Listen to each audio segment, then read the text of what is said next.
सभी वक्ताओं से जो मैं निचोड़ निकाल पाया हूँ और आधार पत्र से जो निचोड़ निकाल पाया हूँ, उसके आधार पर यहाँ उपस्थित साथियों, सिटीजन फोरम, अध्यक्ष मंडल, मिलन के परिवार के लिए मैं कुछ सलाह रखना चाहूँगा कि हमें आगे क्या करना है। जैसा कि साथी जयप्रकाश ने राष्ट्रीय चरित्र की बात की, उसको भी ध्यान में रखते हुए मैं अपनी सलाह रख रहा हूँ। कॉमरेड केडी चले गए, शुरुआत में ही उन्होंने कहा, प्रपत्र की एक तरह से आलोचना करते हुए कि निशाना सीधा नहीं है, सही जगह नहीं है। सिटीजन फोरम का काम सीधा निशाना साधना नहीं है। वो फ्रंट पर तोप या गोली चलाने वाले फौजी दस्ता नहीं है। वो दस्ता तो हमारे यहाँ के राजनीतिक पार्टियां हैं जो सत्ता में अभी जो है सरकार उसको हटा करके और सत्ता लेंगे। सिटीजन फोरम या दूसरे जो जन संगठन हैं, छात्र संगठन हैं, महिला संगठन हैं, ट्रेड यूनियन हैं, इनका काम है कि जो भी जनता के पक्ष में खड़ा होने वाली पार्टी विचारधारा है, उसके साथ खड़ा होना, उसकी मदद करना। तो सबसे पहले सलाह इस हॉल में उपस्थित उन साथियों से है जो राजनीतिक पार्टी के साथ सीधे सीधे जुड़े हुए हैं और जो कहीं ना कहीं से वर्तमान सत्ता के विकल्प के रूप में अपनी दावेदारी पेश करते हैं। उनके लिए हमें सलाह है कि अपने किसी भी जिस गठबंधन में हो, उसके घोषणा पत्र में इस कन्वेंशन में जारी जो प्रपत्र है उसमें जो मांगे रखी गई है और कुछ और साथियों ने जो मांगे पेश की है, उसे जोड़ करके वो अपने गठबंधन में, अपने पार्टी के अंदर इस बात का दबाव बनाए। और दबाव बनाने की क्या जरूरत है? जब वो जुड़े हैं और यहाँ हैं तो हम मान के चलते हैं कि आने वाले घोषणा पत्र में ये सारे मांगे और स्वास्थ्य का मुद्दा हमें हासिल होगा।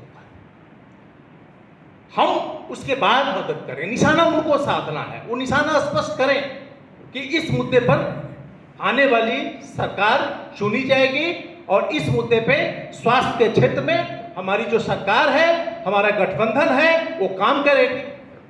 दूसरे साथी, बुजुर्ग साथी हमारे गणेश शंकर जी ने सलाह दिया कि यहाँ बैठे सारे लोग ये शपथ लें, सिटीजन फोरम और सारे लोग, कि हम लोग प्राइवेट में नहीं जाएंगे।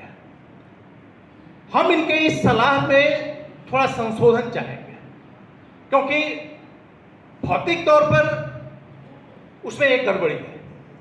भारत की 60% जनता, 70% जनता क्वैट से इलाज कराता है, वो भी निजी है।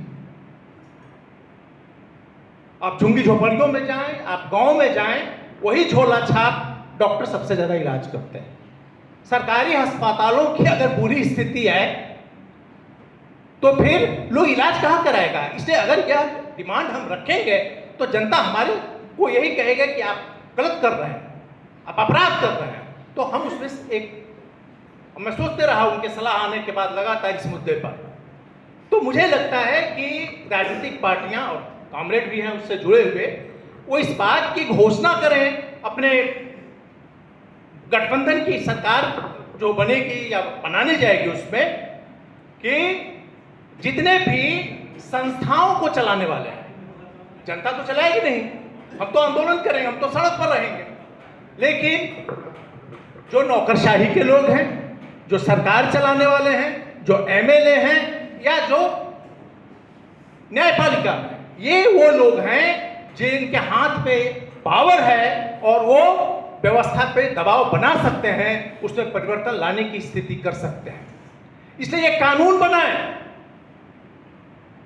असेंबली के अंदर, संसद के अंदर ये सवाल उठाएं, अभी भी उनके प्रतिनिधि हैं वहां पे, ये सवाल कानून बनवाए कि जो भी न्यायपालिका के लोग हैं, नौकरशाही के लोग हैं और सरकार चलाने वाले लोग हैं, वो अपना इलाज सिर्फ और सिर्फ सरकारी हॉस्पिटल के अंदर कराएं।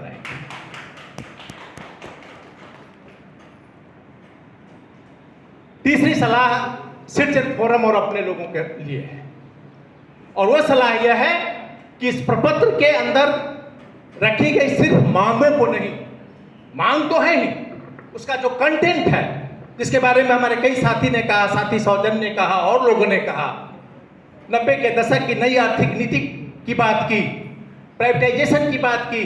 बहुत सारे ऐसे साथी होंगे जो उस विचारधारा के समर्थक रहे होंगे जिसमें प्राइवेटाइजेशन का विकास हो रहा था और उनके आसपास के मिडिल क्लास के लोग फल फूल रहे थे। तो जिस प्राइवेटाइजेशन से फलते फूलते हैं दंश भी उन्हीं को झेलना पड़ रहा है।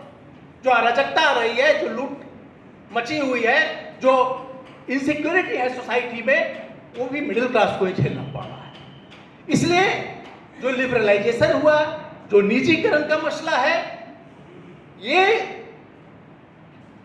मसले को उठाते हुए सरकारों से संस्थाओं के अंदर वैचारिक चीजों को ले जाएं और चुनाव का मुद्दा इसको बनाया जाए, स्वास्थ्य को मुद्दा बनाया जाए, शिक्षा को मुद्दा बनाया जाए, और इस तरह से इस चुनाव के पहले और चुनाव के बाद ये सारे जो प्रपत्र के आसपास और आप लोगों ने जो विचार रखे हैं उसके आसपास जो मुद्दे आए हैं वह एक राजनीतिक संघर्ष का मुद्दा बनेगा। एक छोटी सी चिंगारी जो एक ज्योतिपुंज हॉस्पिटल से उठा है, उसको एक हम बड़ा आंदोलन का रूप दे सकते हैं, सरकार परिवर्तन के रूप में इस आंदोलन को रूप दे सकते हैं, और आने वाली कोई भी सरकार के ऊपर व्यवस्था को अंदर सुधार करने के लिए, परिवर्तन करने के लिए हम दबाव का मुद्दा बना सकते हैं। इस अपील के साथ, इस आग्रह के साथ कि ये सिटीजन फोरम का यह अभियान यहाँ खत्म नहीं होगा। इसके बाद आप फिर बैठिए, काजल के परिवारजन बैठे नहीं, वो लगातार इस वैचारिक लड़ाई को, इस जमीनी लड़ाई को और गहराई में ले जाएं, लोगों से जोड़ें, और हम एक परिवर्तन की लड़ाई वैचारिक क्षेत्र में, सामाजिक क्षेत्र में और आर्थिक क्षेत्र में भी आगे बढ़ाएं। इस अपील के साथ हम अपनी बात समाप्त करते हैं। धन्यवाद।